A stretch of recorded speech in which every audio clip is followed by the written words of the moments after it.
There is some speculation that the Incas had visited the Galapagos during the journey of King Tupac Yapanunki. The story tells of 2 islands of fire that were discovered. Isla Isabela fits this description perfectly since it has 5 volcanoes on the island. The volcanic activity has shaped every part of the landscape. It is the largest island in the archipelago, although it has only about 2,000 people living in Puerto Villamil. In the island formed by volcanoes, flora and fauna dominate. Where is Isla Isabela?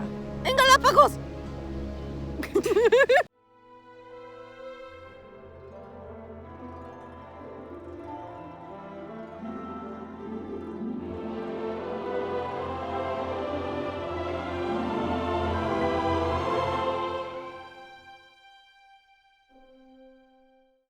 The most popular attraction on the island son los túneles, also known as Cabo Rosa. These lava formations look like tunnels along hundreds of years that have become the marine paradise inhabited by various endemic Galapagos species. Here you can find the famous blue-footed booby. Their name comes from the Spanish word bobo, or stupid, which is how the Spanish saw these clumsy birds that would waddle on land in, well, their least graceful environment.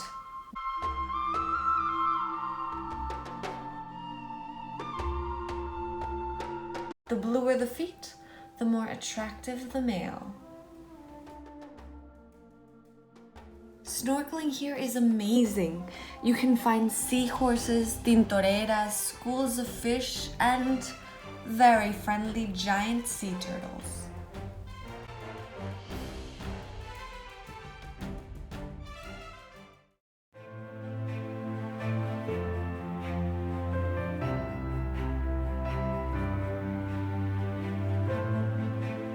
One animal you simply cannot leave without appreciating are the sea lions. All over Galapagos you'll find sea lions, but here you will find the most playful. In Concha Perla you will find the small little pups that just want to play.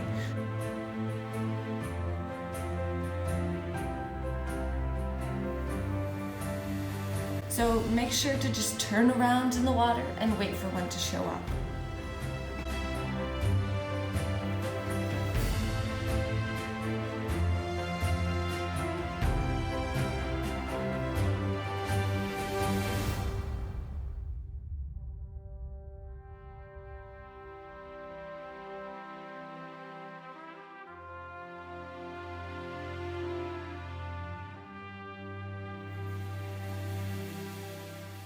It would like poke my eyes or like my goggles, and so then I would follow it, and it would be like, let's go this way, and be like, go into the tunnel, and I was like, I don't think I can go under the tunnel, but then I did, because like, how am I supposed to say no to that baby face?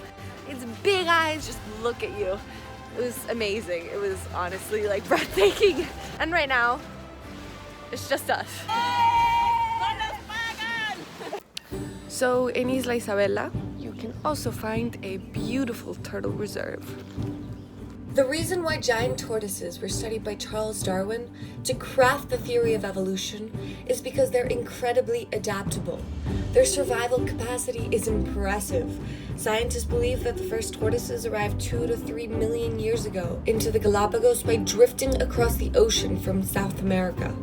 Although they move slowly, they can go up to 2 to 3 years without food. That is probably why they were a favorite meal of buccaneers and pirates that passed through the islands in the 16th century. They're easy to capture and don't need to be fed once they're on the long voyages.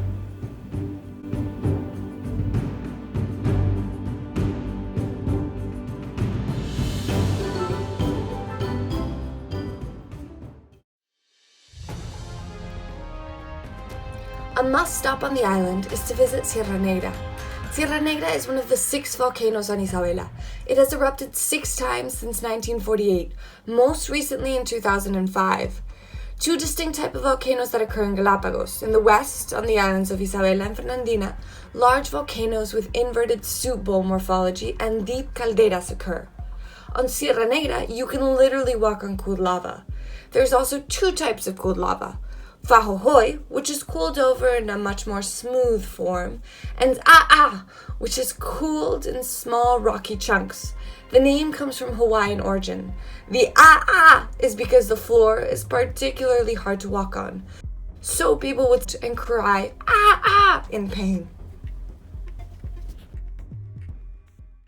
So if you're gonna go from island to island, they'll say it's a ferry. In reality, it's just a boat.